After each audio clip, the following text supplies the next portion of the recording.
Okay, let me stop you right there, and please raise your hand if you have a question, and we'll get a microphone to you. Hi, my name is Renee. I'm from Tama County, so I'm not part of this, I believe, program. But I'm trying to find out who controls the managed care for the individual. Who's the body that's going to be controlling that? What do you mean by controlling? Well, from what you're saying is that it's mandatory managed care, so somebody's got to manage it, right? Oh, I see what you're saying. Okay. So, for instance, I'm a member of Kaiser, which is a managed care plan. So it will depend on which managed care entity exists in the county in question. Like in Los Angeles, I think it's called LA Care. There's a Molina, which is in Sacramento and other counties. In Alameda, it's the health plan of Alameda County. In Contra Costa, it's another plan. So it depends on who the managed care provider is in that county. Does that answer your question? Yeah, it does. Yes, it does. Okay, second question here. Okay. Hi, Deborah. Herb Meyer calling. Hi, Herb. How come only 14 counties were chosen? Number one question. And number two question, does it affect people that are getting care from the VA? The 14 counties were chosen because these are the counties where managed care already exists and enrollment of people with disabilities is not mandatory. So that's what this list represents. The managed care was already in place, but it's been voluntary. So this is moving ahead with counties that already have some experience with managed care, but where it's been voluntary. And what we pressed for was making it absolutely voluntary and making people be able to opt in or opt out, because I feel like if it's such a good idea, people would choose it. But that's not what prevailed. And no, this has only to do with people, Herb, who have only Medi-Cal. It does not affect people who also have Medicare or any other health services. It's people who have Medi-Cal as their only source of medical care. So the answer to the VA question is it doesn't apply to Herb. Right, but for a couple of reasons. Because Herb also, I think, has Medicare. So yes, it's for people, only medical coverage is Medi-Cal. Okay. We have another question. Let me get the mic to him. Hi, Paul Lehman from Fresno. And as I understand what you've said, this is more operated by the county themselves. And the second part of the question is somebody who does not belong to Kaiser or some other program, are they equally affected, or is this catch-all? Okay, as to the first part, it's not controlled by the counties. I may have confused you by saying that in some counties, counties run the managed care plan, but in most of these counties, that's not the case. So it's not controlled by the counties. It's still going to be the Medi-Cal program that's controlled by the state. And I'm trying to think of a good answer for the second part. If somebody right now in your county is on Medi-Cal but has private doctors, that is, uses fee-for-service, and Medi-Cal is their only coverage, and they are a senior or person with disability, they will be mandatorily enrolled in whatever the managed care plan is in that county. And I don't mean a county-run plan, it can be a private plan. And if there is more than one managed care plan, here's the way it's going to work. The state is going to look at, this is what they're promising us, they're going to look at the individual patterns of usage and say, okay, this person uses the following 3 doctors, and as it turns out, all 3 of them are members of the, ABC managed care plan. So we're going to assign that person to the ABC managed care plan because that's where their doctors are already. And just to back up on this point, even if you use a doctor as part of fee-for-service, that doesn't mean that your doctor isn't part of a managed care plan. It just means that that's not how you got your service. So if you use a doctor who is part of a managed care plan, the idea is that the state will try to assign you to the managed care plan where your doctors already are to minimize the disruption in service for you. Does that answer your question? Yes. Yes, it does. Okay. Are we ready to move on? Oh, I got another question here, Deborah. Okay, John.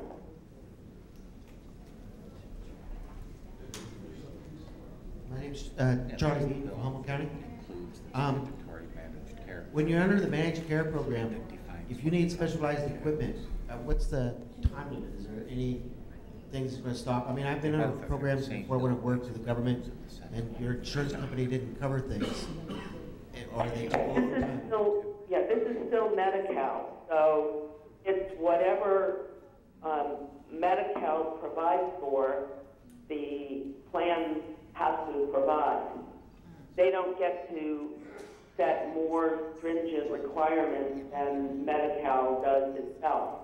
So if it's a piece of equipment or a service that Medi-Cal covers, then it will be covered under managed care, just the way it is now for people who are on Medi-Cal and have managed care.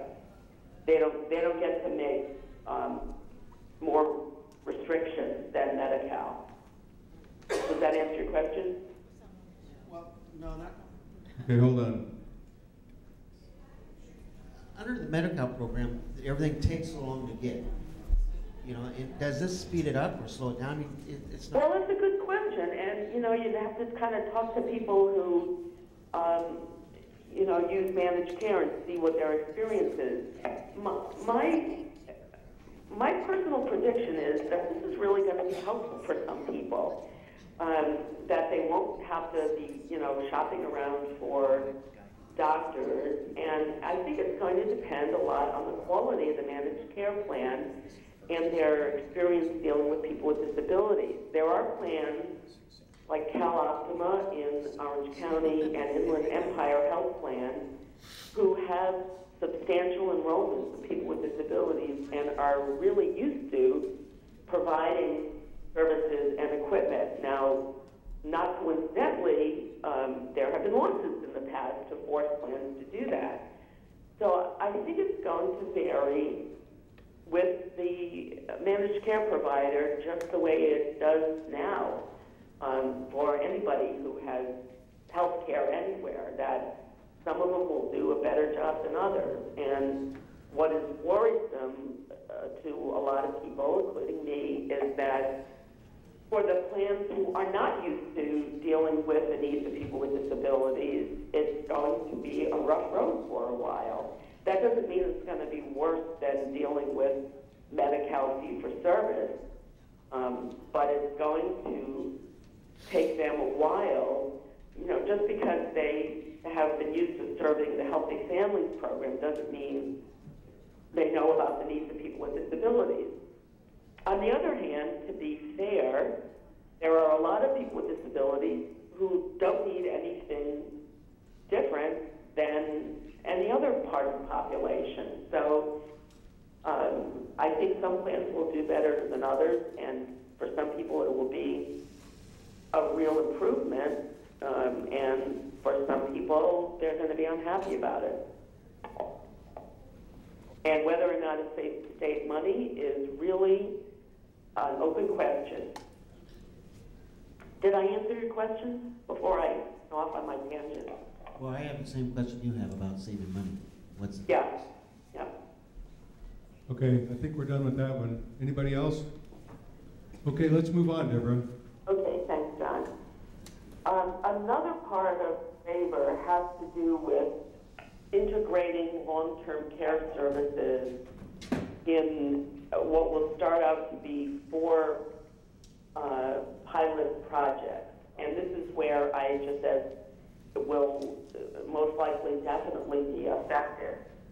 As some of you probably remember, there has been an effort to integrate long-term care services for a while, different bills and suggestions. And what that means is to have one entity, or possibly one entity, control all long-term care spending for an individual and all long-term care services. So the possible benefit of that is that somebody would not have to go to 5 different locations and fill out 5 different applications for, IHSS and NSSP and whatever other services they might need.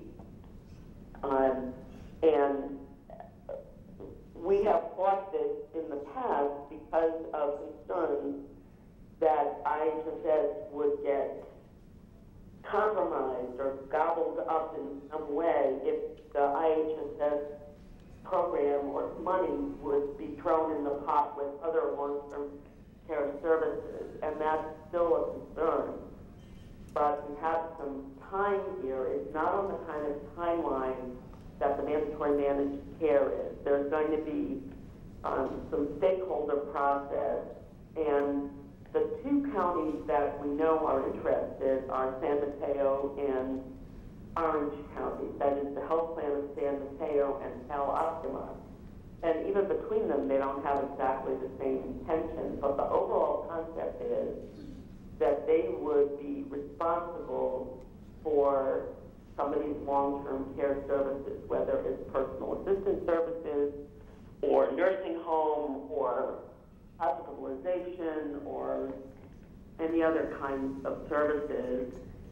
And they would be at what's called financial risk for them. So they would have an incentive to use services which are less expensive, which, luckily usually is IHSS. Now, how this fits in with IHSS is not clear yet. One of them has said previously to us, well, we just want to coordinate with IHSS and the public authorities. We don't want to take over any piece of it. The other one, not so sure about how it will play out. Like all of this stuff, it has some possible upsides. It has some possible advantages for people to have all their long-term care managed by one entity. And then it has some possible downsides, too. The one that you would be most concerned about, and I am as well, is protecting the entitlement to IHSS.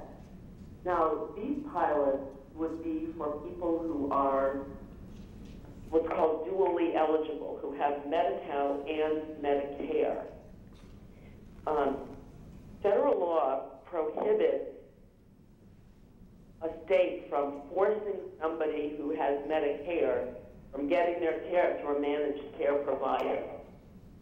And at this point, it's not clear, because this is really still in the design phase, how the Medicare services would fit in. It's possible that there are people who have Medicare and Medi-Cal who would want voluntarily to have all their medical services, including long-term care, managed by one entity. But they can't be forced to do that. So it's likely that this will start as a voluntary program and that it will not include Medicare services, but would include Medi-Cal long-term care, unless people wanted to have all their Medicare kind of combined into it as well. And the idea here is to